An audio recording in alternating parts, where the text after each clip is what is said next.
Alhamdulillah, Alhamdulillahi qayyimus samawati wal ard, wa ashhadu an la ilaha illallah wahdahu la syarika lah, wal awwalu wal akhiru wal zahiru wal batin, wa huwa bikulli syai'in alim. Wa ashhadu anna sayyidana wa nabiyyana Muhammadan abduhu wa rasuluh, al-basyirun nadhiru wa sarajan munir. Salawatullahi wa salamuhu alaihi wa ala abaihi wa ikhwanihi minan nabiyina wal mursalin wa ala alihi wa ashabihi wa man sara ala nahjihim ila yaumiddin, amma ba'd. Fa ya ayyuhal mu'minun ittaqullaha haqqa tuqatih wa la tamutunna illa wa antum muslimun. Fa qala ta'ala fil Qur'anil Karim, a'udzu billahi minasy syaithanir rajim. Bismillahirrahmanirrahim. Ya ayyuhalladzina amanu qu anfusakum wa ahlikum nara. Wa qala ta'ala wal 'asr innal insana lafi khusr illa alladzina amanu wa 'amilus shalihat wa tawasaw bil haqq wa tawasaw bis sabr. Shadaqallahul azim. Hadirin sidang jamaah Jumat yang dimuliakan Allah Subhanahu wa taala. Marilah sama-sama kita memanjatkan puji dan syukur kita kepada Allah. Alhamdulillah, di siang hari ini Allah Subhanahu wa taala memberikan kemudahan kepada kita untuk hadir di masjid ini dalam rangka melaksanakan ubudiyah kita kepada Allah, yaitu salat Jumat berjamaah. Tiada lain harapan dan hajat kita, semoga ibadah yang kita lakukan diterima dan diberi pahala oleh Allah Subhanahu wa taala. Amin amin ya rabbal alamin. Salawat mengiring salam sama-sama kita kirimkan buat junjungan alam Nabi besar Muhammad sallallahu alaihi wasallam. Allahumma salli ala sayyidina Muhammad wa ala ali sayyidina Muhammad. Semoga kita, keluarga kita nanti di padang mahsyar mendapatkan syafaat daripada baginda Nabi sallallahu alaihi wasallam. Hadirin sidang jamaah Jumat yang dimuliakan Allah, khatib tidak akan bosan-bosan berwasiat kepada diri khatib sendiri dan kepada kita semua jamaah yang hadir. Marilah kita terus meningkatkan iman dan takwa kita kepada Allah dalam artian melaksanakan kewajiban yang telah Allah perintahkan kepada kita. Kemudian takwa juga menjauhi serta meninggalkan larangan dan pantangan Allah. Apabila dua usaha ini sama-sama kita lakukan, kewajiban kita laksanakan, larangan dan pantangan Allah kita jauhi dan kita tinggalkan, maka kita akan selamat hidup di dunia yang sementara dan kita akan meraih kebahagiaan yang sempurna nanti di akhirat. Hadirin sidang jamaah Jumat yang dimuliakan Allah Subhanahu wa taala. Allah Subhanahu wa taala adalah zat yang telah menciptakan kita semua. Allah Subhanahu wa taala menciptakan yang zahir yang batin. Allah Subhanahu wa taala menciptakan langit dan bumi.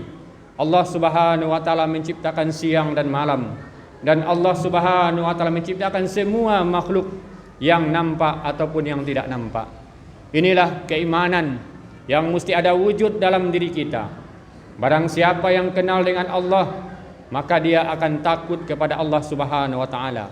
Siapa yang kenal dengan Allah, itulah dia orang yang terus paham di mana dia berada, di situ ada Allah Subhanahu wa taala. Allah Subhanahu wa taala Maha melihat, Allah Subhanahu wa taala Maha mendengar, maka segala tindak tanduknya berada dalam pantauan dan pendengaran Allah. Maka dia akan berhati-hati dalam kehidupannya. Inilah makna takwa. Dimanapun dia berada, merasa dilihat dan didengar oleh Allah Subhanahu wa taala. Kemudian hadirin, kita wajib beriman kepada Allah, syarat daripada ridhonya Allah Subhanahu wa taala. Beriman kepada Allah, yakin sempurna kepada Allah Subhanahu wa taala. Amantu billah, berimanlah kepada Allah. Sehingga dikatakan qul amantu billah tsumastaqim. Katakanlah aku beriman kepada Allah, kemudian istiqamahlah dalam pengakuan kita. Di dalam ayat Allah Subhanahu wa taala berfirman, innal ladzina qalu rabbunallahu tsumastaqamu tatanazzalu alaihimul malaikatu alla takhafu wa la tahzanu wa abshiru bil jannati allati kuntum tu'adun. Sesungguhnya orang yang mengatakan Tuhannya adalah Allah, kemudian dia istiqamah dalam pengakuannya dan istiqamah beramal kebaikan, maka Allah Subhanahu wa taala tatanazzalu alaihimul malaikah, Allah Subhanahu wa taala akan suruh malaikat untuk membimbingnya. Ketika malaikat membimbing seorang hamba yang istiqamah tadi, yaitu ketika sakaratul maut dan ketika berada di dalam kuburnya, maka mesti kita, wajib kita beriman kepada Allah, kemudian istiqamah dalam keimanan kita. Apapun yang terjadi, suasana apapun yang kita alami, iman jangan digadaikan, iman jangan ditinggalkan, yakin kepada Allah terus menerus. Jangan menyekutukan Allah walaupun kamu akan dibakar ataupun kamu akan dicincang-cincang.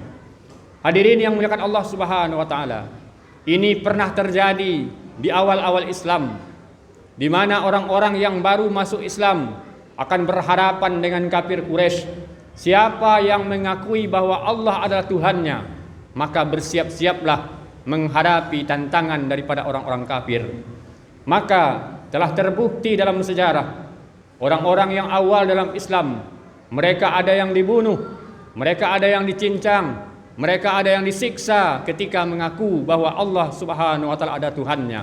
Hari ini kita tidak ada yang menyiksa kita, tidak ada yang mau mencincang kita, tetapi ujian kita lebih berat. Kenapa dikatakan lebih berat? Karena dunia semakin hari semakin canggih. Dunia dibukakan seluas-luasnya bagi kita. Itulah ujian bagi kita umat akhir zaman untuk mempertahankan imannya. Maka luruskan iman kita, yakin yang sempurna kepada Allah. Segala sesuatu ini terjadi semua karena Allah Subhanahu wa taala. Inilah iman yang betul kepada Allah. Kemudian iman kepada Allah mesti berbarengan dengan iman kepada Rasulullah sallallahu alaihi wasallam. Tidaklah sempurna iman seseorang ketika dia hanya beriman yakin kepada Allah, tetapi dia tidak yakin kepada baginda Rasulullah sallallahu alaihi wasallam. Qul in kuntum tuhibbunallah fattabi'uni. Katakanlah kalau engkau benar-benar mencintai Allah, maka ikutlah baginda Nabi SAW. Ikutilah aku, kata Nabi SAW. Maka syarat cinta kita kepada Allah, mesti kita juga cinta kepada Rasulullah SAW. Bagaimana cinta kita kepada Rasulullah? Di dalam hadis dijelaskan, la yu'minu ahadukum hatta akuna ahabba ilaih min waladihi wa walidihi wan nasi ajmain. Tidaklah beriman dengan sempurna salah seorang di antara kamu hingga aku menjadi orang yang paling dicintainya daripada orang tuanya, anaknya, dan semua manusia. Hadirin yang muliakan Allah Subhanahu, inilah syarat daripada cinta kita kepada Allah dan Rasulullah SAW adalah bagaimana kita melebihi cinta kita kepada orang tua kita, melebihi cinta kita kepada anak-anak kita, bahkan lebih mencintai daripada diri kita sendiri. Hadirin yang dimuliakan Allah Subhanahu wa taala, dalam sejarah telah dibuktikan orang-orang yang di awal-awal Islam, para sahabat radhiyallahu anhum ajmain, mereka rela nyawa mereka terlepas, mereka rela syahid demi keamanan daripada baginda Rasulullah SAW. Mereka mampu menghalangi baginda Rasulullah SAW daripada tombak, daripada panah yang diserang oleh musuh. Sehingga itulah membuktikan kecintaan para sahabat dahulu kepada baginda Nabi SAW. Hari ini bagaimana kita membuktikan kecintaan kita kepada baginda Nabi SAW? Yaitu dengan jalan mengikuti sunnah-sunnah beliau, mengikuti ajaran-ajaran beliau, banyak-banyak bersalawat kepada beliau. Itulah bukti kita cinta kepada baginda Nabi SAW. Hadirin yang dimuliakan Allah Subhanahu wa taala, tidak cukup kita beriman kepada Allah, beriman kepada Rasulullah SAW. Bahkan kita diperintahkan untuk beribadah sebagai syarat bukti keimanan kita. Apa ibadah yang terbesar? Afdalu a'mal as-salatu ala waqtiha. Ibadah yang terbesar dalam Islam setelah beriman kepada Allah, beriman kepada baginda Rasulullah SAW adalah solat 5 waktu. Bahkan solat 5 waktu ini adalah yang terbaik itu di awal waktu. Maka hadirin yang mulia, bukti cinta kita kepada Allah, laksanakanlah, dirikanlah solat 5 waktu yang Allah telah perintahkan kepada kita. Jangan gara-gara pekerjaan kita solat kita lalaikan. Jangan gara-gara keluarga solat kita lalaikan. Jangan gara-gara dunia solat kita lalaikan. Karena kalau kita mendahulukan perkara yang lain daripada perkara solat, daripada perintah Allah, berarti iman kita telah rusak, iman kita telah cacat. Karena bukti kecintaan kita kepada Allah adalah patuh kepada Allah, yaitu melaksanakan ibadah yang terbesar, yaitu solat 5 waktu. Maka bagi kita laki-laki, Allah Subhanahu wa taala melalui lisan Nabi sallallahu alaihi wasallam telah menganjurkan kita solat di awal waktu. As-salatu ala waqtiha. Yang terbaik itu solat adalah di awal waktu. Di mana? Yaitu di masjid, di mana azan dikumandangkan secara berjamaah. Itulah tuntunan baginda Nabi SAW dalam melaksanakan ibadah solat. Hadirin yang dimuliakan Allah Subhanahu wa taala. Kemudian untuk menyempurnakan ibadah kita ini, kita mesti belajar ilmu agama. Tulubul ilmi faridatum ala kulli muslim. Menuntut ilmu agama itu adalah wajib bagi setiap muslim. Kita hari ini telah habis-habisan mengeluarkan harta kita untuk menuntut ilmu, sehingga ada yang bergelar doktor, ada yang bergelar profesor, bahkan banyak tambahan-tambahan yang lainnya. Ini tidak salah. Ini adalah untuk kebaikan dunia kita. Tapi alangkah ruginya kita. Kita telah bersusah payah menghabiskan harta, menghabiskan tenaga dan waktu untuk meraih gelar-gelar dunia, meraih ilmu dunia. Tetapi dalam ilmu agama kita malah menyepelekan. Kita tidak ambil pusing, kita tidak ambil peduli tentang ilmu agama. Tentang ibadah solat, kita mesti perlu ilmu agama. Hari ini Masya Allah kita lihat berapa banyak umat Islam jangankan untuk mendapatkan kekhusyuan dalam solat, ilmu zahiriyah dalam solat pun banyak yang masih kekurangan. Dalam berwudu kita masih buru-buru, dalam berwudu kita masih belum sempurna, dalam bacaan solat kita masih belum sempurna. Maka mesti kita menuntut ilmunya, karena sempurnanya amal tergantung daripada sempurnanya ilmu agama kita. Kalau kita sudah bersusah payah, sudah berikhtiar untuk menuntut ilmu agama, seandainya kita masih tersalah dalam melakukan amal, insya-Allah kata ulama, Allah Subhanahu wa taala akan memaafkan kita. Tetapi Allah Subhanahu wa taala akan marah kepada kita kalau ilmu dunia kita berani habis-habisan, kita mampu menyekolahkan anak kita dengan gelar yang begitu panjang, yang begitu tinggi, tetapi untuk perkara agama kita menyepelekan, kita tidak ambil peduli untuk ilmu agama. Inilah yang Allah Subhanahu wa taala tidak suka kepada kita. Harus kita seimbangkan. Ilmu dunia kita cari, raihlah gelar setinggi-tingginya, tetapi ilmu agama jangan dilupakan. Ilmu agama mesti kita pelajari. Kita hadiri ta'lim, kita hadiri majlis-majlis ilmu supaya bertambah kualitas daripada amal kita.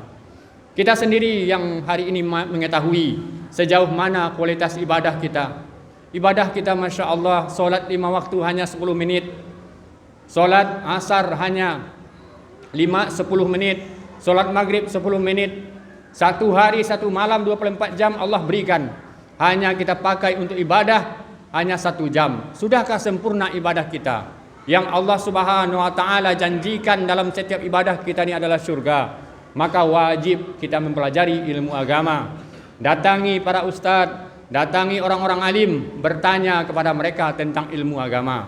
Kemudian hadirin yang mulia, setelah kita ibadah, setelah kita menuntut ilmu, maka jangan lupa kita mesti ada bergaul sesama manusia. Karena tidak sempurna ibadah kita kepada Allah kalau ibadah kita dengan sesama kita tidak perbaiki. Wa khaliqin nas bi khuluqin hasan. Bergaullah dengan manusia dengan akhlak yang baik.